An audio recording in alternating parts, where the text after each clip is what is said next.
দর্শক, কিভাবে পৃথিবীতে মূর্তি পূজা হলো, কিভাবে পৃথিবীতে মূর্তি ধীরে ধীরে পূজার প্রতীক হয়ে গেল, এই প্রসঙ্গে আমরা ছোট্ট ইতিহাস দেখব এবং আপনাদেরকে দেখাবো। হযরত আদম আলাইহিস সালাতু ওয়াস সালাম থেকে মানব জাতির সূচনা। এরপর শীশ আলাইহিস সালাম ও ইদ্রিস আলাইহিস সালাম নবী হন। প্রায় 2000 বছর পর হযরত নূহের যুগ। তখনই প্রথম মানুষ আল্লাহকে অস্বীকার করে আর কিছু মানুষ আল্লাহর সাথে শরিক করে। আদি যুগের মানুষের মধ্যে সৎ, মহৎ ও অধিক খোদাভীরু লোকদের মৃত্যুর পর তাদের ভক্তরা শোক ও দুঃখ ভোলার জন্য এবং তাদের স্মৃতিকে জাগরুক রাখার জন্য পাথরে তাদের প্রতিকৃতি আঁকে। পরের প্রজন্ম ছোটবেলায় দেখা সেই প্রতিকৃতি, যা রোদ বৃষ্টি ঝড়ে মুছে গিয়েছিল, সেসব খোদাই করে ভাস্কর্য তৈরি করে। এর পরের প্রজন্ম আরও মমতা মিশিয়ে পাথর কেটে ছেঁটে নিপুণ মূর্তি তৈরি করে। তখন এসব তারা উঠান, বাজার ও চত্বরে স্থাপন করেছিল। পরের প্রজন্ম এসবকে উপাসনার স্থানে স্থাপন করে ঘরটিকে দেবালয়ে রূপ দেয়।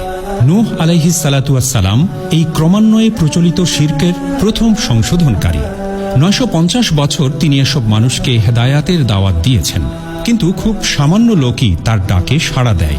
বাকি সিংহভাগ মানুষ তাদের বাপদাদার সংস্কৃতি ও মন গড়া শিরকি চেতনায় বুঁদ হয়ে থাকে। মহান আল্লাহ বিষয়টিকে এভাবে বলেছেন, তারা বলে, তোমরা তোমাদের দেবতাদের কোনো অবস্থায় পরিত্যাগ করো না।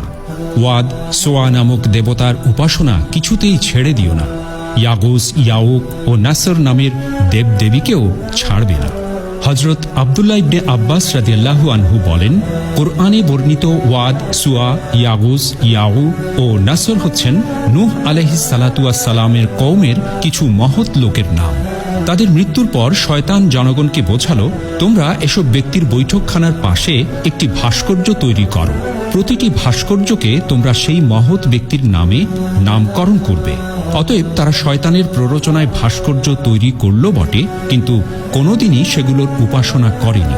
অবশ্য কিছুদিন পর নতুন প্রজন্মের লোকজন ভক্তি ও স্মৃতির সীমা লঙ্ঘন করে এসব মূর্তির উপাসনা শুরু করে। আদম আলাইহিস সালাতু ওয়াস সালাম থেকে নূহ আলাইহিস সালাতু ওয়াস সালামের আগ পর্যন্ত পৃথিবী তাওহীদে ভরপুর ছিল। মানব জাতি ছিল শিরক মুক্ত।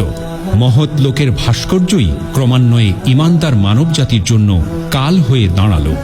আল্লাহ সুবহানাহু ওয়া তাআলা আমাদেরকে শিরকের মতো মহা পাপ থেকে হেফাজত করুন।